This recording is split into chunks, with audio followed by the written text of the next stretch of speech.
warahmatullahi wabarakatuh.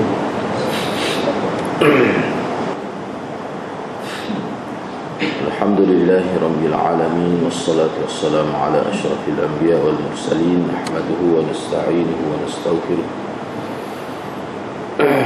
Fa inna asdaqal hadits kitabullah wa khairal hadi hadi Muhammadin sallallahu alaihi wasallam. وشر الأمور محدثاتها وكل محدثة بدعة وكل بدعة ضلالة وكل ضلالة في النار. وقال رب اشرح لي صدري ويسر لي أمري واحلل عقدة من لساني يفقهوا قولي. Alhamdulillah, bersyukur kepada Allah Subhanahu wa taala kerana dengan izinnya dapat kita bersama pada pagi ini. InsyaAllah pada pagi ini kita nak sambung. Sebelum masuk tajuk baru itu ada beberapa hadis lagi. Hadis yang ringkas, itu hadis yang keempat ataupun hadis yang ke-72.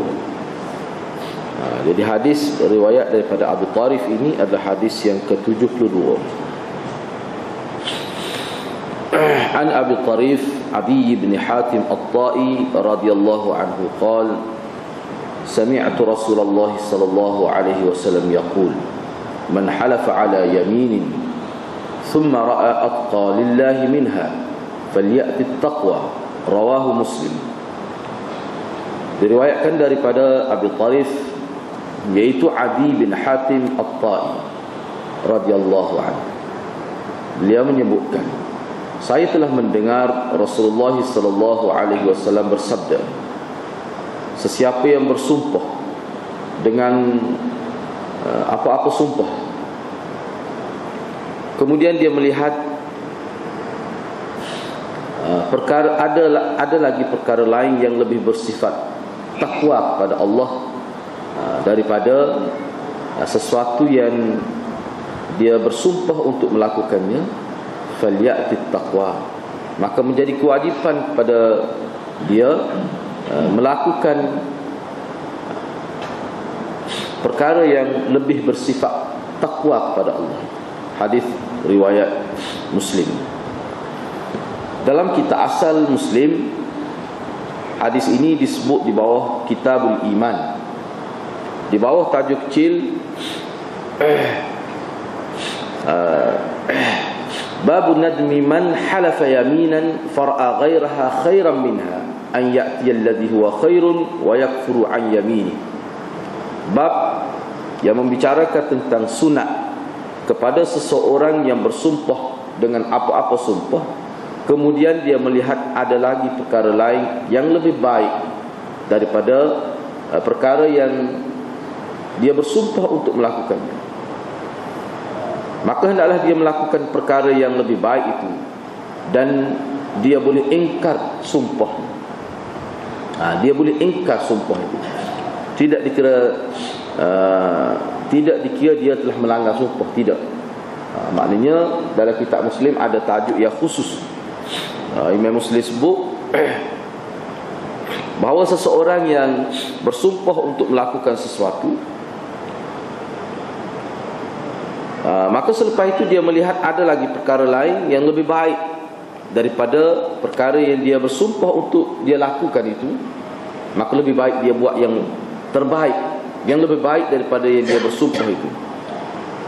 Itu satu makna. Makna yang kedua, boleh juga dia memberi erti bahawa seseorang yang bersumpah untuk melakukan perkara yang tidak baik, ataupun perkara yang dia jangkanya baik, yang dia ingat baik, kemudian terbukti selepas daripada dia bersumpah itu, dia tengok perkara itu ada keburukan, maka bila dia tidak melakukan sumpah dia tidak melaksanakan sumpah itu, maka dia tidak dikena apa-apa kafarah, tidak.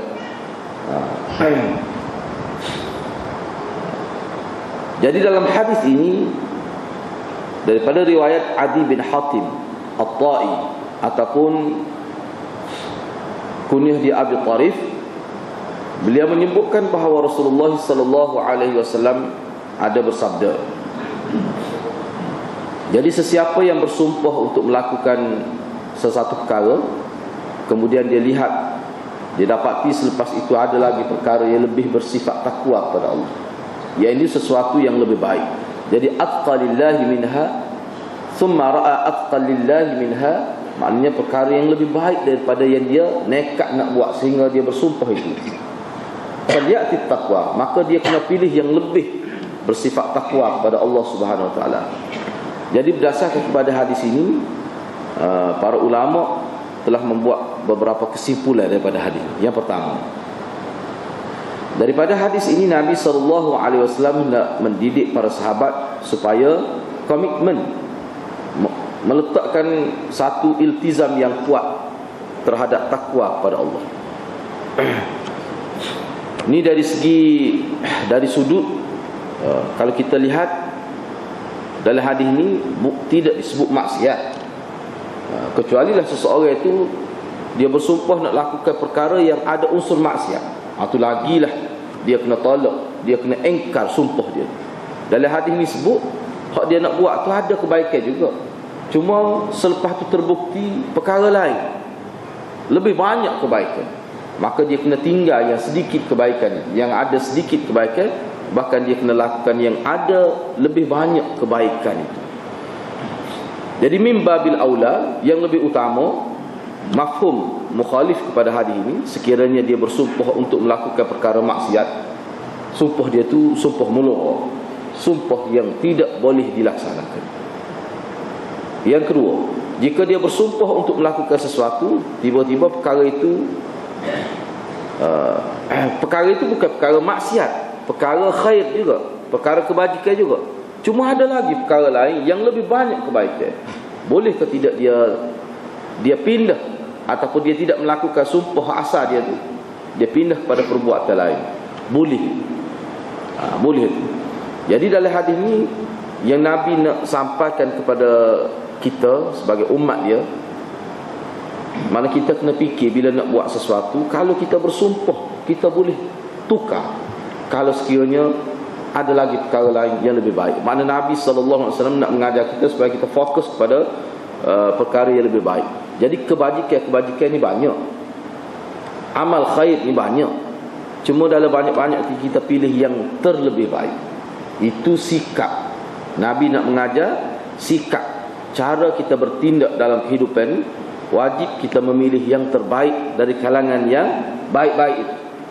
Dalam khair itu, hak mana yang terlebih banyak manfaat, yang banyak manfaat, kita kena ambil yang banyak manfaat itu. Sebab itulah para ulama menyebutkan bahawa satu-satu amalan itu dikira pahala sekiranya dia pahala ni bukan sekadar dikira kepada usaha, dikira juga kepada kesan daripada perbuatan itu. Misalnya seseorang yang sebagai contoh, misalnya seseorang itu bersedekah. Sedekah itu tentu dah tak ada khilaf, dia adalah merupakan khair, termasuk dalam kebajikan yang dianjurkan dalam agama. Jadi kalau dia bersedekah kepada seseorang, orang itu tidak orang biasalah, dia tetap boleh pahala, besar pahala. Tapi bayangkanlah kalau dia sedekah pada seseorang yang mana orang tu ulama misalnya, orang itu pejuang Islam, tentu lebih besar lagi. Sebab apa? Hasil sedekah dia itu dikembangkan lagi oleh orang alim itu, oleh pejuang itu, menyebabkan dengan sedekah itu dia dapat meneruskan perjuangan dia. Tentu pahala dia lebih besar. Boleh jadi kalau dia sedekah kepada orang perseorang sekadar kegunaan untuk dia, ya, tak ada manfaat kepada umat. Sebab itulah kita tengok setengah-setengah orang yang faham tu, bila dia nak sedekah, dia akan cari. Dia nak pastikan bila dia sedekah tu dapat dikembangkan. Tidak kata sedekah tu sekadar digunakan untuk jangka masa yang pendek, tidak, tapi dia lebih bersifat berpanjangan itu.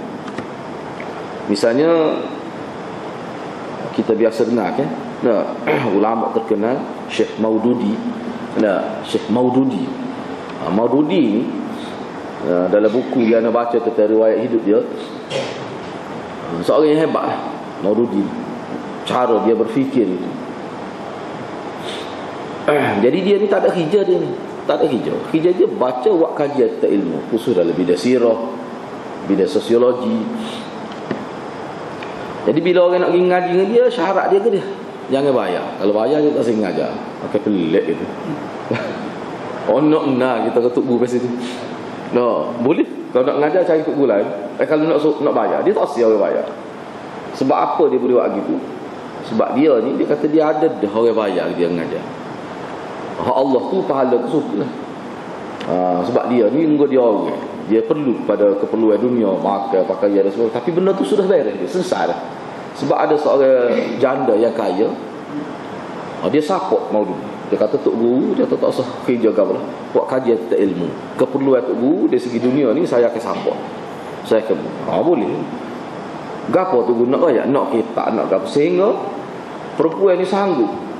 Bila Maududi kata saya nak baca buku dalam bahasa Perancis, tapi saya tak tahu bahasa Perancis, jadi kena cari penterjemahan. Perempuan kata tak apa, cari. Saya bayar. Jadi Maududi dia kerana dia ahli, dia mana kitab-kitab orientalis banyak dalam bahasa Perancis, dia suruh baca tajuk ni tadi, dia tahulah tempat mana. Jadi orang cerdik seperti Maududi ni, tokoh ni, dia tahu dah. Dia tidak suruh baca A sampai Z kitab tu, tempat ni, tajuk ni, dia baca, dia dengar. Jadi Maududi dapat mengembangkan ilmu sehingga begitu terkenal, dikagumi oleh dunia kerana ada seorang perempuan yang bantu dia dari segi keuangan. Cuba bayar ke kitab-kitab dia, hebat lah. Bila dia mati tu, Yusuf Qaradawi menyembahya ke jenazah dia. Dalam cerita tu disebut lah. Hebatlah dia tu. Maknanya kita sebagai Islam, bila kita nak bersedekah, sedekah tu sendiri kelebihan dah. Kita letak mana-mana kita dapat sedekah tu, pahala. Tapi seboleh-bolehnya kita rancanglah sedekah kita. Kita rancang boleh. Biarlah sedekah yang kita beri ni walaupun nak sedikit, tapi hasil dia tu lumayan. Jadi hak ni pun Nabi SAW nak mengajar kita, setiap perbuatan yang kita nak buat itu, walaupun dia sudah baik, tapi kita kena pilih yang terbaik. Nak buat macam mana supaya orang berniaga lah. Modal sedikit saja yang dia laburkan, tapi hasil pulangan dia tu banyak. Itulah maksud Nabi SAW. Pengajaran yang kedua daripada hadis ini, mana sesiapa yang nekat untuk melakukan perbuatan yang tidak baik, maksiat, mungkar, fasik dan sebagainya, maka dikira khair, dikira kebajikan jikalau ia tidak melakukan perbuatan. Seseorang yang nekat nak buat sesuatu yang tidak baik, benda maksiat lah, perkara maksiat, amalan maksiat, aktiviti maksiat, apa saja yang bersifat maksiat pada Allah, yang tidak diiktiraf sebagai khair dalam agama, memang dia nekat nak buat. Tiba-tiba dia tak buat, dia tidak buat, dia tarik balik niat, maka dia dapat pahala. Itu termasuk dalam, dia panggil sunnah tarkiyah.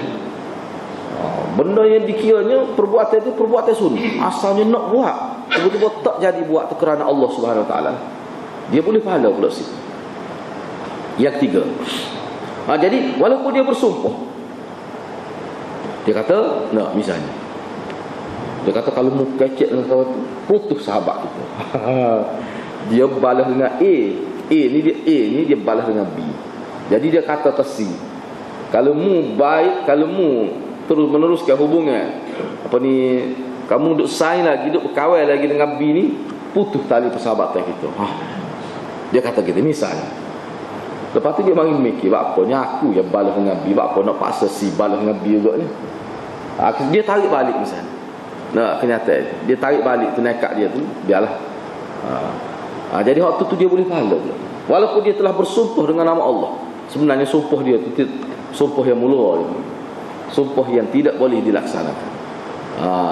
Sebab sumpah-sumpah yang kena kafarah, kena bayar denda ni, sumpah yang disebut nama Allah, tiba-tiba tidak dilaksanakan. Jadi perkara yang nak dilaksanakan itu adalah perkara ma'ruf, bukan perkara yang bersifat mungkar, maksiat dan bersalah dengan sunnah Nabi sallallahu alaihi wasallam.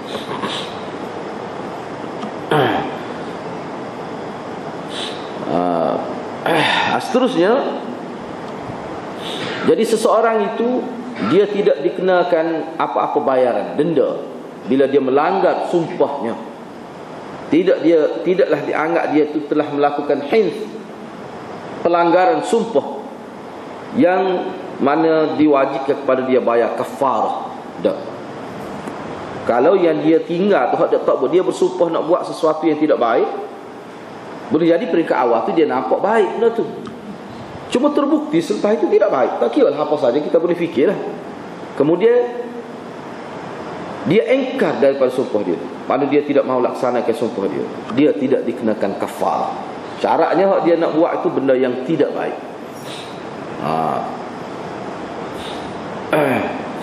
Hadis yang kedua, iaitu hadis yang kelima, atau mengikut urutan daripada awal, hadis yang ke-73. An Abi Umamah Sudai bin Ajlan Al-Bahili radhiyallahu anhu qala sami'tu Rasulullah sallallahu alaihi wasallam yakhutubu fi hajjatil wida' atau hajjatil wada'. Wida' tu boleh baca dua, baca wada' tu boleh, wida' tu boleh. Waw tu boleh baca dua, dengan fathah dengan kasrah. Faqala ittaqullah wa sallu khamsakum wa sumu syahrakum wa addu zakata amwalikum wa ati'u umara'akum tadkhulu jannata rabbikum. Rawahu at-Tirmidzi fi akhir kitab as-salah wa qala hadithun hasanun sahih. Diriwayatkan daripada Abi Umamah, yaitu Sudai bin Ajlan Al-Bahili. Abi Umamah ni nama dia adalah Sudai, nama khas dia. Abi Umamah tu bukan nama khas, dia panggil kunyah. Sudai ni nama khas dia. Anak Ajlan Al-Bahili radhiyallahu anhu. Beliau berkata, saya telah mendengar Rasulullah sallallahu alaihi wasallam berkhutbah pada hari perpisahan, pada haji perpisahan, iaitu haji wada'. Nabi kerja haji ni sekali Nabi kerja haji. Nabi berkhutbah pada haji wida' atau haji wada'. Nabi menyebutkan, ittaqullah, bertakwalah kamu semua kepada Allah, takutlah kamu semua kepada Allah. Wasallu khamsakum, dan tunaikanlah, dirikanlah sembahyang kamu, dirikanlah sembahyang fardu 5 waktu tu, sehari semalam itu. Puasalah kamu pada bulan Ramadan ni, hak wajib-wajib ni, amalan hak maktubat yang difardukan oleh Allah Subhanahu wa taala. Wa addu zakata amwalikum, tunaikanlah zakat harta kamu, dan taatilah pemimpin-pemimpin kamu, pasti kamu akan masuk syurga Tuhan kamu. Hadis ini diriwayatkan oleh Imam Tirmizi di akhir kitab as-salah. Dalam kitab Sunan Tirmizi, beliau sebut hadis ini di tajuk kitab as-salah di akhir hadis. Imam Tirmizi kata hadis ini dari satu tariknya hadis bertaraf hasan, tapi dari sanad lain, riwayat lain, dia ni sahih. Dalam hadis yang kedua kita bincang pada pagi ini, iaitu riwayat daripada Sudai bin Ajlan, sahabat Nabi radhiyallahu anhu. Dia kata dia dengar sendiri. Sami'tu ni makna dia dengar sendiri, dia dengar telinga dia. Aku dengar sendiri, makna dia ada ketika Nabi berkhutbah itu. Dia kata ada Nabi sebut ittaqullah, bertakwalah kepada Allah, tunai, laksanakanlah, dirikanlah sembahyang 5 waktu, puasa bulan Ramadan, tunaikanlah zakat, taatilah pemimpin-pemimpin, pasti kamu akan masuk syurga.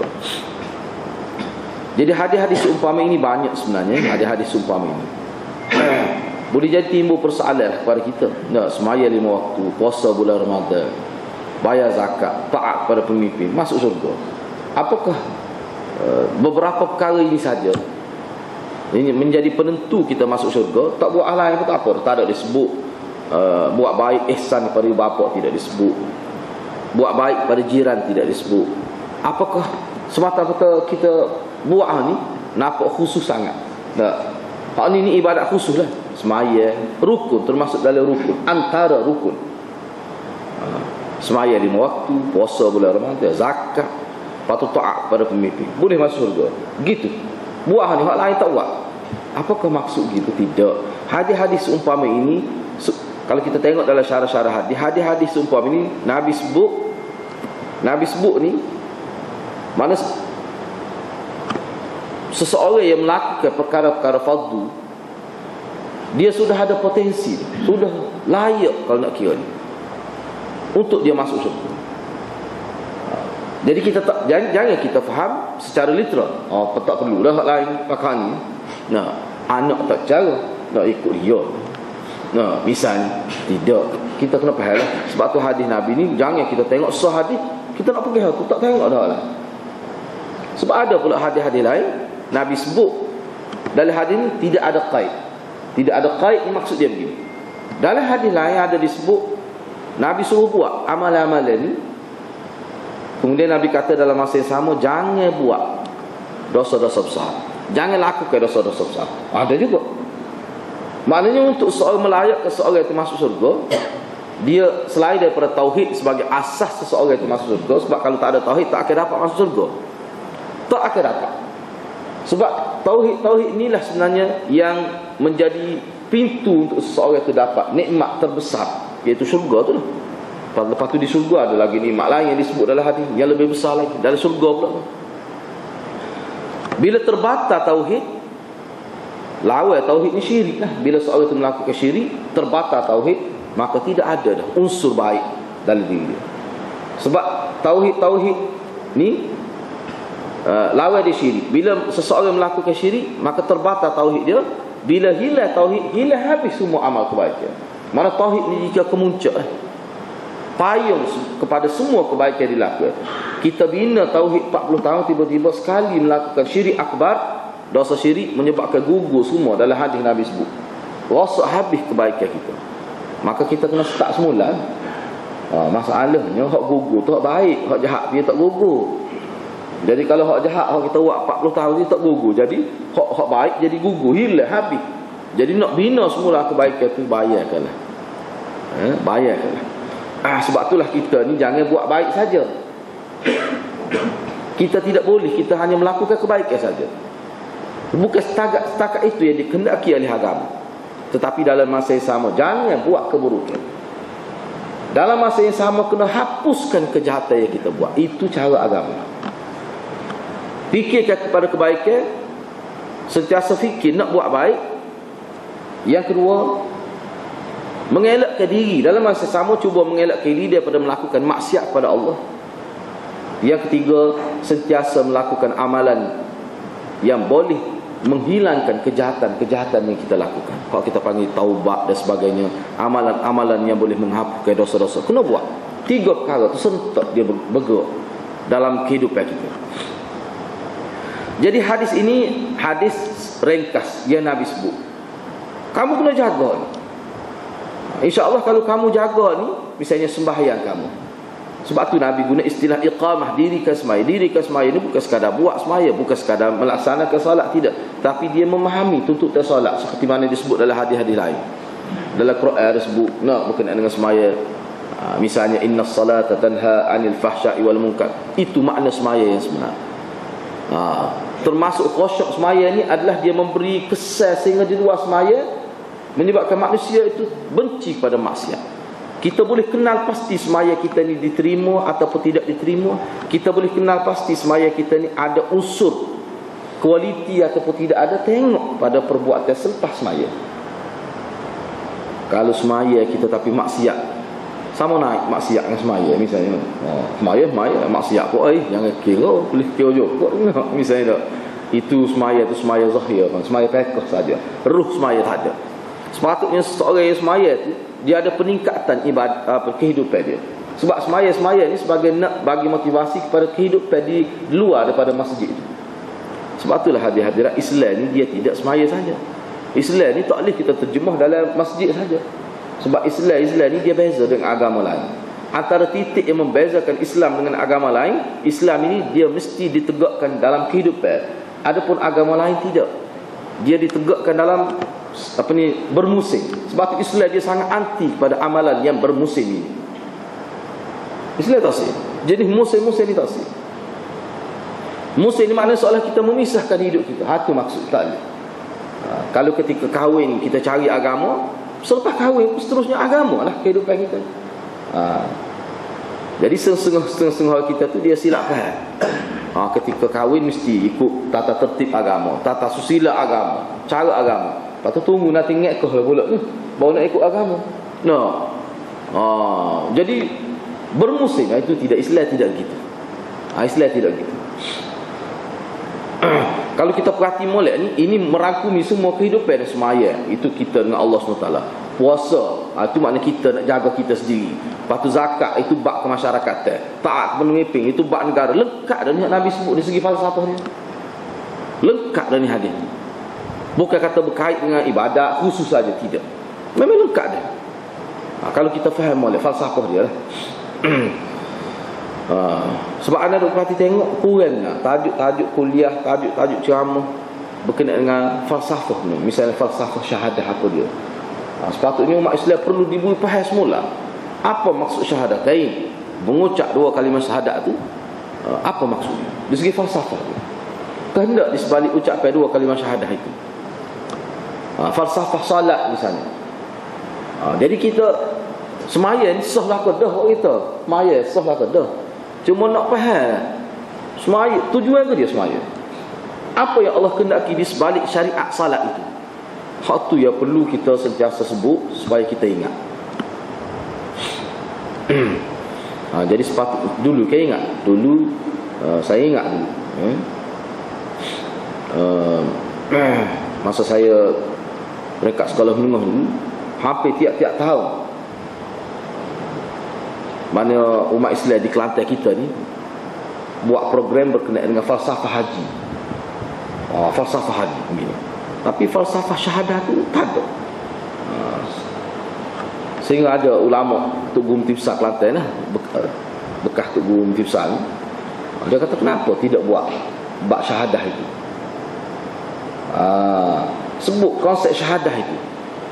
Apa maksud syahadah? Mengucap dua kalimah syahadah. Apa maksud bila kita mengucap dua kalimah syahadah? Maksudnya kita telah masuk dalam agama. Apa kehendak syahadah? Iqtidak dia. Bila kita mengucap, apa dia tuntut dia? Apa yang kita kena buat bila kita mengucap? Sepatutnya itulah perkara yang perlu diperincikan kepada umat Islam sekali supaya dia faham. Dan setiap perkara yang kita akad, yang kita simpulkan, dia boleh terbuka, dia boleh terlerai dengan sebab-sebab amalan-amalan tertentu. Itu perlu berjelas. Misalnya syirik. Apa yang boleh menyebabkan jadi syirik? Berdasar kepada huraian Nabi SAW. Misalnya seperti Sayyidina Umar, bila orang tanya apa itu sihir, apa itu syirik, dia kata syirik itu sihir. Syirik di mana sihir? Itu Sayyidina Umar. Jadi ulama perubahan, apa maksud Sayyidina Umar? Apakah syirik? Apakah orang tanya takrif syirik, dia kata syirik itu sihir. Jadi ulama balaghah jawab. Ulama balaghah kata itu orang panggil ta'rif bil misli. Memberi ta'rif dengan sebut contoh. Untuk orang kampung gitu, dia kena gitu. Kita nak beri ta'rif, orang kampung tak faham sebab perut dia. Susah hati dia dengar kita nak ta'rif. Dia kata akademik sangatlah. Orang kampung ni dia nak beri contoh lah. Beri hak siap dah. Sebab tu saya Umar ni dia pakai beri gitu. Mudah faham. Syirik tu sahih tu lah. Dia pun faham. Jadi kadang-kadang kena begitu. Sebab itulah kita kadang-kadang bila penceramah tu sebut terang sangat sampai penang mata kita jangan marah dia. Sebab kadang-kadang perlu gitu. Kalau kita pergi jauh kona-kona kan orang ni pening, ke kona-kona ni kebagai pening. Sebut terang. Kadang-kadang perlu gitu. Kadang-kadang tak perlu terang gitu. Jadi manusia ni nak faham sesuatu dia dengan pelbagai cara lah. Pendekatan dia berbeza-beza. Sebab tu kita ni tak boleh cari seorang tok guru, setengah tok guru tu berkias banyak sangat. Akhir setengah faham, setengah tak. Setengah tok guru tu terang telah ada kebaikan belaka. Ada kebaikan. Setengah tu lembut, setengah tu keras. Semua tu ada kebaikan. Tengok sahabat Nabi, ada hak lembut. Saya nak semai lembut benar. Tapi Allah malu dia. Nabi hormat dia. Saya nak Bakar, sederhana. Kalau dia boleh, lain. Saya nak Umar, keras. Tapi kat Nabi puji dalam keadaan dia tegah. Sebab dia perlu berlaku manusia lagu ni. Perlu berlaku, Islam perlu berlaku pada orang lagu ni. Jadi janganlah kita memilih-milih ustaz ni dak, tok guru dak mengaji tak boleh. kita kena ambil satu sikap yang lebih terhormat lah. Kena bijak. Kita ni lagu dia sebut tu. Cuma kadang-kadang dia keras sikit. Mu pesen je nak orang. Tapi hak dia sebut tu molek. Hak ni lembut dah. Ada kebaikan juga. Bukan tak ada kebaikan langsung. Sebab itulah Allah SWT buat anak kita 10 orang, 5 orang pun tak sama. Tapi panggil anak belaka tu, molek belaka. Gitulah hadirat manusia ni gitu. Baik.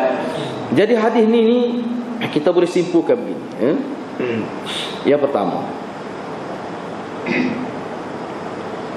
melalui hadis ini para ulama telah membuat satu kesimpulan yang utama terhadap hadis, iaitu istiqamah melaksanakan amalan-amalan yang disebutkan dalam hadis, iaitu sembahyang 5 waktu, berpuasa bulan Ramadan, menunaikan zakat sama ada yang wajib ataupun yang sunat, dan taat kepada pemimpin. Iltizam, mana kita jaga, kita utamakan perkara-perkara yang disebut ini, termasuk dalam jalan takwa kepada Allah. Jalan takwa kepada Allah bukanlah bermakna takwa ni semata-mata jaga solat sahaja, jaga puasa sahaja, puasa wajib, puasa sunat kita buat semua. Bukan hak tu saja. Orang yang jaga keharmonian negara. Sebab kalau kita tak jaga pemimpin, tak taat pada pemimpin, dia akan rosak fenomena tu. Dia akan rosak sistem kehidupan manusia dalam konteks bernegara. Dia akan rosak. Bayangkan kalau rakyat tu jenis kerah pedal belaka. Bayangkan kalau rakyat tu tidak taat kepada pemimpin. Bayangkanlah jadi lagu. Kalau dia berlaku dalam skala yang besar, mudah saja berlaku, mudah musuh Islam ambil kesempatan. Kabar-kabar timbul, tiba-tiba muncul secara mendadak, revolusi, pemberontakan, hasil daripada rakyat yang tidak taat kepada pemimpin. Tapi kena ingatlah, jadi bila kita sebut gitu, mana kita kena tengok hadis-hadis lain tu lah. Mana taat pada pemimpin ni, dia panggil taat muqayyad. Taat muqayyad ni kena tengok pemimpin tu, hak dia suruh tu, hak dia arah ke kita tu, program dia buat tu maksiat ataupun ma'ruf. Kena tengok juga. Tak boleh taat secara membabi buta. Ni kalau kita nak bincang ni panjang lah. Maknanya katakanlah kita tahu pemimpin itu melakukan maksiat lah, kena tengok pula ulama bagi pula maksiat tu maksiat yang berkait dengan individu dia ke, peribadi, ataupun maksiat tu yang berkait dengan harta negara ke, maksiat itu berkait dengan masalah rakyat ke. Banyak perkara pula kena kata dia. Katakanlah dia tak semaya, dalam fiqh sebut kalau dia tak semaya, tiba-tiba dia memerintah dengan cara baik, rakyat dapat nikmat hasil daripada pemerintahan dia, tak boleh lagi kita nak memberontak terhadap dia. Lepas tu usaha nak supaya dia semaya tu kena buat lah pendekatan. Jangan sampai mereka menjatuhkan maruah pemimpin. Sebab pemimpin ni kalau maruah dia jatuh, dia hilang kredibilitas, hilang orang panggil kalau kita burukkan pemimpin sehingga hilang hormat rakyat pada dia, dia ada bahaya situ, dia ada mudarat di situ. Sebab tu kena jaga. Katakanlah isteri dia tak tutup aurat misalnya, itu masalah peribadi. Lepas tu memanglah tak molek kalau boleh kita nak pemimpin ke dia lah paling melaksana sunnah. Memang hak tu nak ya. Tetapi kita kena tengok juga dari segi waqiah, realiti. Cuba kita tengok di Iraq sekarang. Ada. Jadi musuh Islam dia sentiasa memerhatikan. Ini pandangnya ahli sarjana-sarjana Islam lah dalam buku-buku politik yang saya baca. Dia kata Saddam, semua orang kata dia ni teruk. Dia tu ahli sunnah lah, dia tu. Tapi tak teruk lah ahli sunnah itu. Sikap dia, pemikiran dia patut teruk lah. Tak ada orang kata dia ni jauh, tiru lah Saddam. Tak ada orang kata gitu. Orang tahu. Tetapi kebangkitan rakyat itu diambil peluang oleh musuh Islam. Bila jatuh dia, apakah jadi lebih baik? Tidak. Hal tu yang kita bimbang. Seperti istilah Melayu kata, terlepas daripada mulut rimau masuk mulut buaya, parut lagi. Tak tahulah rimau dengan buaya tu lebih kurang kan. Kukuk mana pun tak ada kebaikan.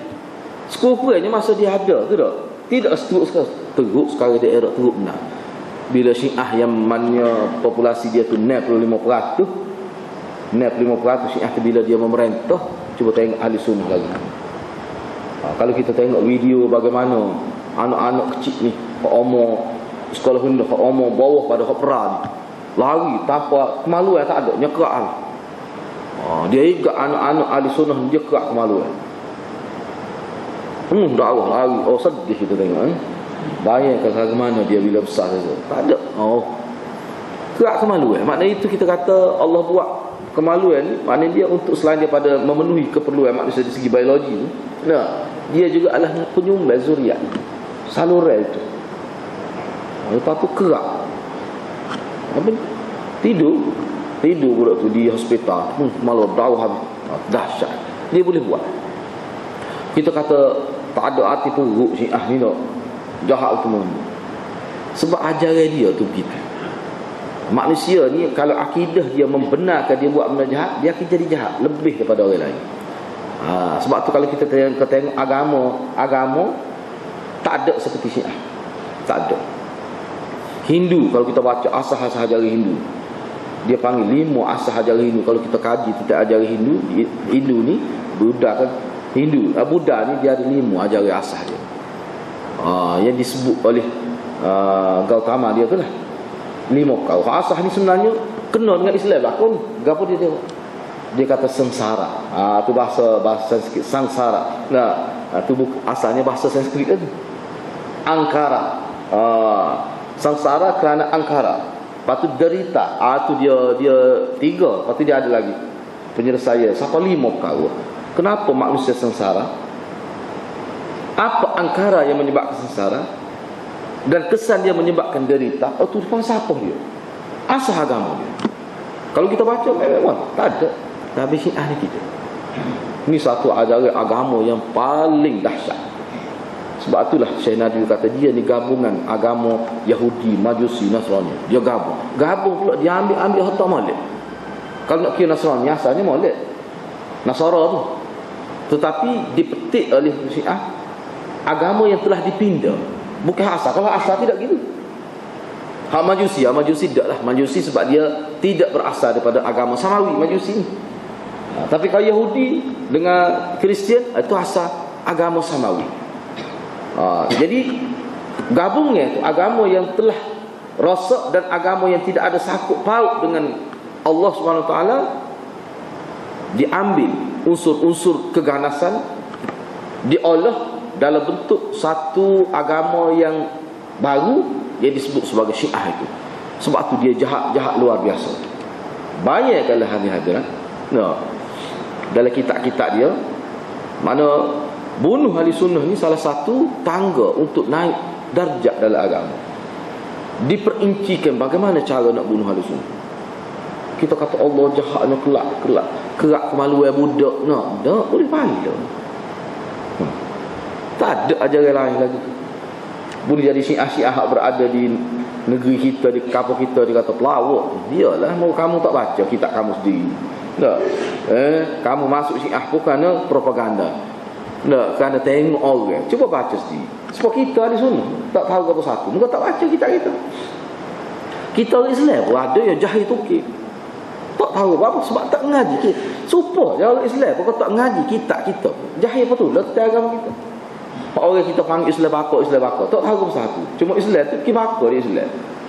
Mana orang lagu ni kalau dia lahir di kalangan masyarakat Kristian, dia akan jadi Kristian. Tu. Lepas tu dia tak belajar pula. Tidak timbul ilmu pula daripada sumber yang asal hadis-hadis Nabi. Maka Islam dia tu nipih. Kadang-kadang dia tak tahu kok mana Islam yang sebenar. Dia tak tahu. Misalnya Kristian pernah menghadapi satu keadaan yang teruk lah. Dan Kristian di masyarakat barat pernah satu ketika, sekitar 1700 disebut. Ada kesempatan dok 1500 lagi. Pernah Kristian ini dia mula buat perbandingan Kristian dengan Islam, Kristian dengan Yahudi. Dia mula buat perbandingan. Orang panggil ilmu comparative religion itulah, perbandingan agama. Firaq bainal adyan. Umat Islam lama dah sebelum tu lagi. Tapi masyarakat barat mula mengenali ilmu ini setelah dia tengok, setelah padri-padri tengok banyak amalan-amalan Kristian ni yang dilakukan oleh penganut Kristian ni tidak daripada ajaran yang asal. Mana ada juga bid'ah dalam Kristian. Bid'ah dalam ajaran Kristian ada juga. Memang berlaku. Dia kata bahaya ni. Selepas itulah maka dia pun cuba buat pendedahan. Hak Kristian nak sebenarnya begini. Hak ni tak masuk. Dia pun bimbang. Sebab benda-benda amalan-amalan yang tidak berasal daripada agama tiba-tiba dilakukan oleh penganut tu, dia menyebabkan hilang agama tu. Akan datang dia jadi hilang identiti agama. Dia bimbang. Jadi Kristian pun pernah berlaku. Apa yang saya sebut gitu tujuan berkembangnya ilmu perbandingan agama di barat ni salah satunya kerana kebimbangan. Berasas pada kebimbangan. Jadi kebimbangan ni benda yang cukup kuat sebenarnya, menarik manusia untuk bertindak.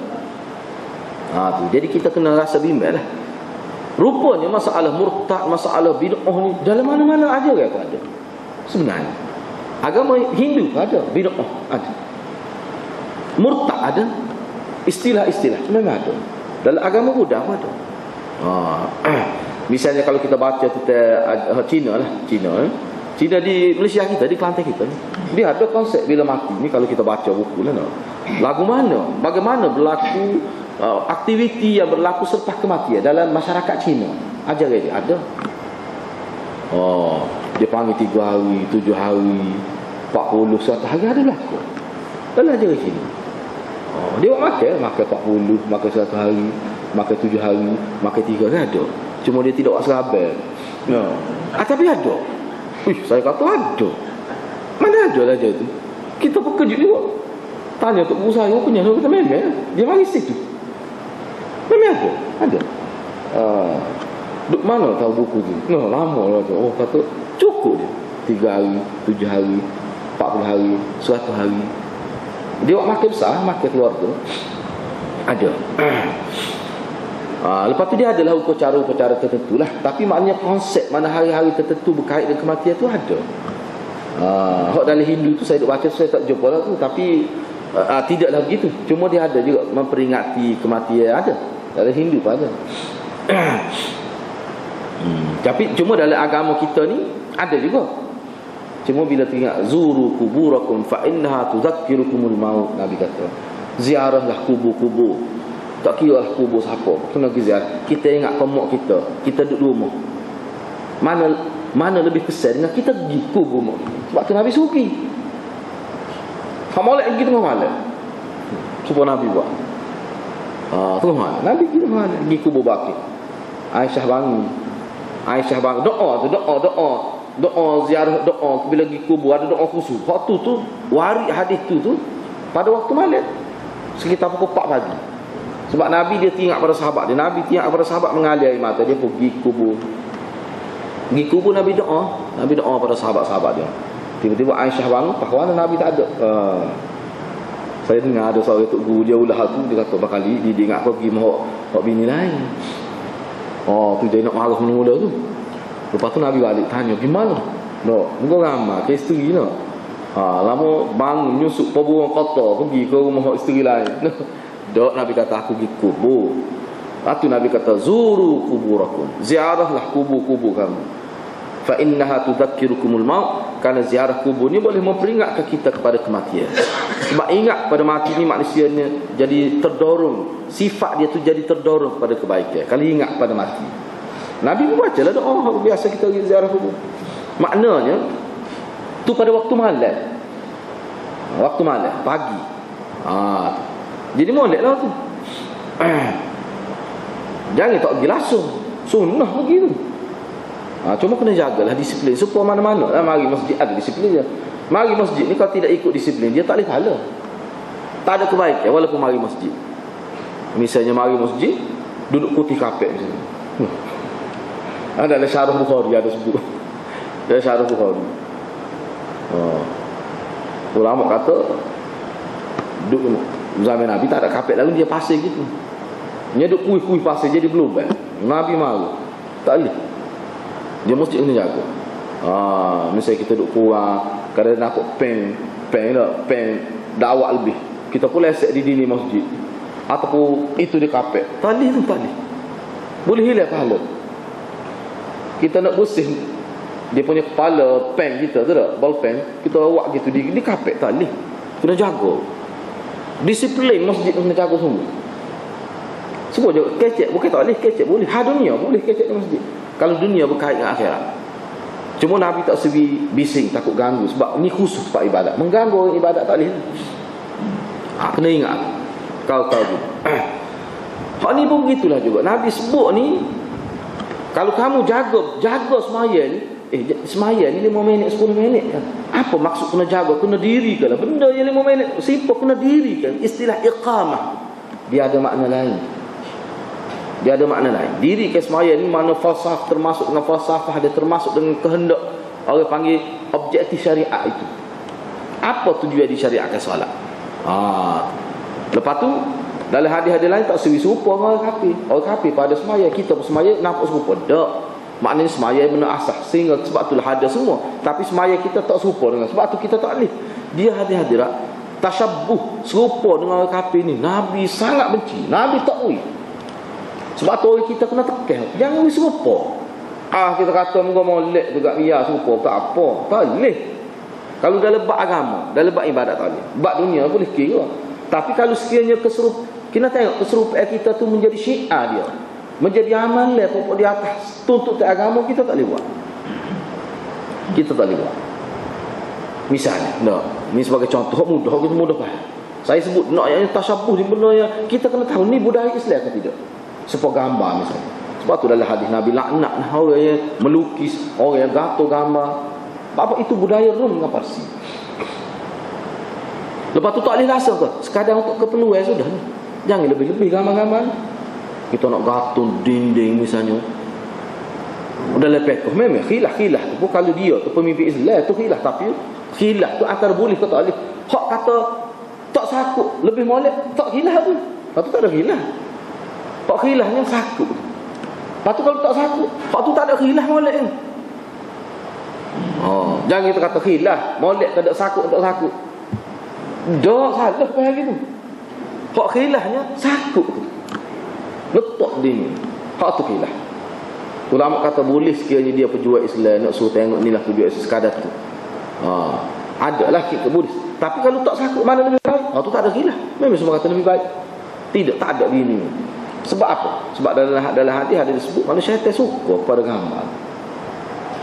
Sebab dia lebih mirip pada berhala. Dia pergi ke arah tu. Tidak berhala gambar ni, tapi gitulah. Lepas tu gambar-gambar dia ada sejarah dia. Sejarah dia tu ke arah tak molek. Dia tak jadi molek. Misalnya Mahatma Gandhi ni disembah sebagai dewa India. Asalnya gambar ya. Tapi bila mari generasi kedua buat timur sikit, mari generasi ketiga buat sekat pinggan, kata mari lepasnya jadi cukup seorang Mahatma Gandhi nya okey. Akhir sekali semua apa tu?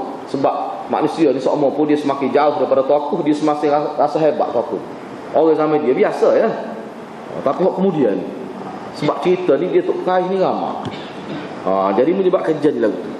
Jadi benda-benda lagu. Begitu juga kita tengok dalam sejarah.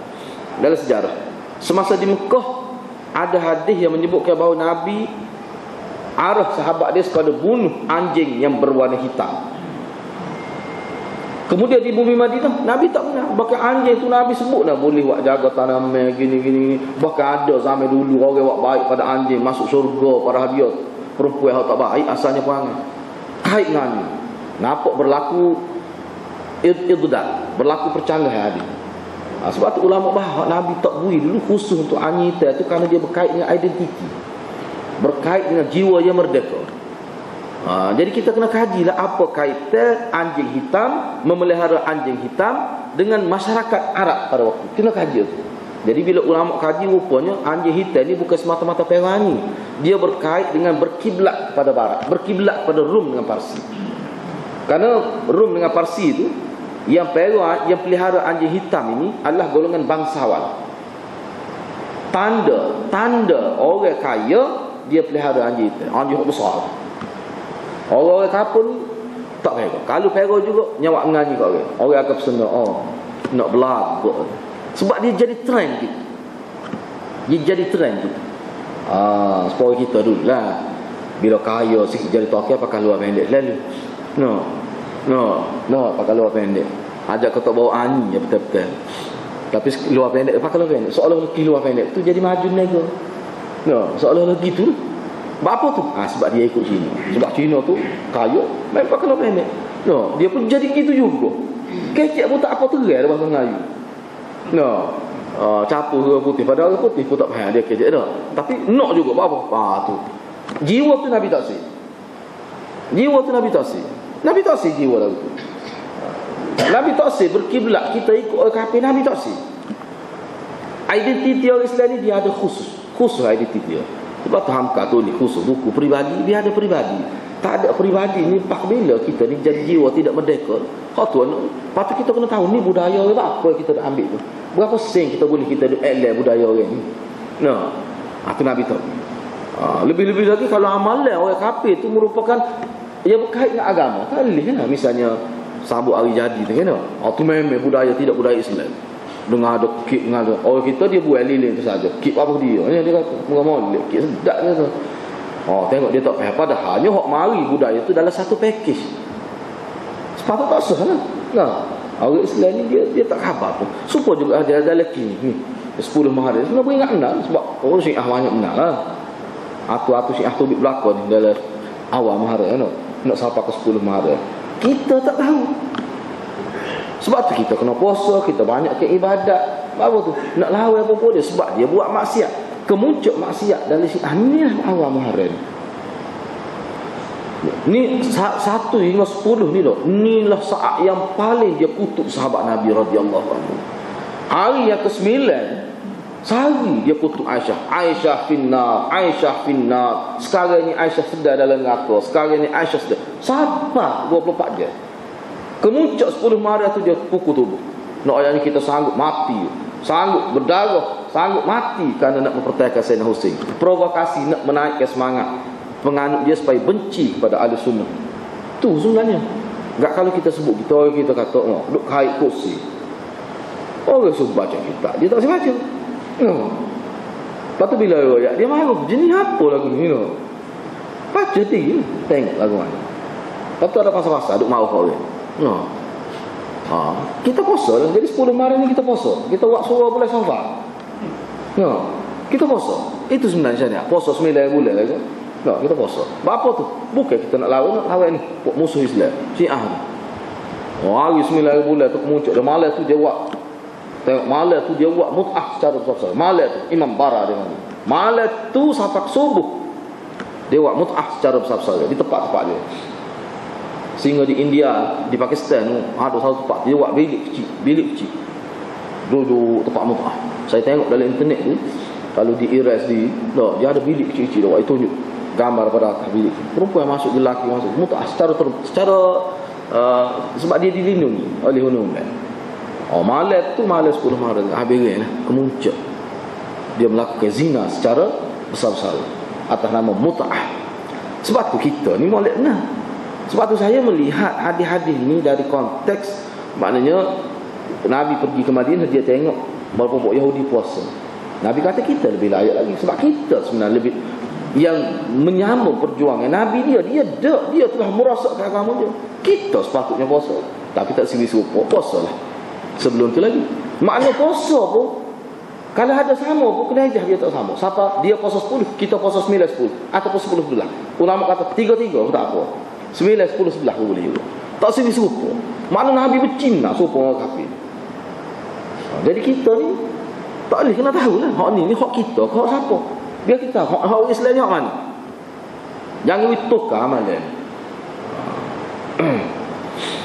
Sebab tu bila ada seorang ulama sebut, memang betul. Saya duk cek lah kitab 2-3 hari duk cek lah kitab. Memang betul. Memang pokok Syiah ni dia cukup banyak. Dalam Syiah ni bid'ah yang dilakukan oleh pokok Syiah memang cukup banyak dalam awal Muharram. Masa itulah juga dia kutuk Sayyidina Umar sebab Sayyidina Umar dia dalam kepala pokok dia ni awal Muharram dia ingat kepada Sayyidina Umar dan dia kutuk Sayyidina Umar sebab Sayyidina Umar lah mula menentukan takwim Hijri ni. Start ke 1 Muharram tu tarikh mula-mula bulan pertama orang Islam tu Sayyidina bukan zaman Nabi menentukan takwim Hijri ni berdasar pada 1 Muharram itu Sayyidina Umar lah mula-mula buat. Dekat Syiah ni Sayyidina Umar tak ada orang paling benci. Buat dia lah ni hadirin-hadirat.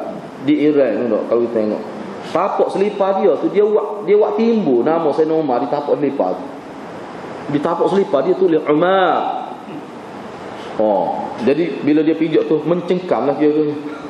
Sebab dia timbul Sayyidina Umar, Aisyah, Abu Bakar di tapak selipar.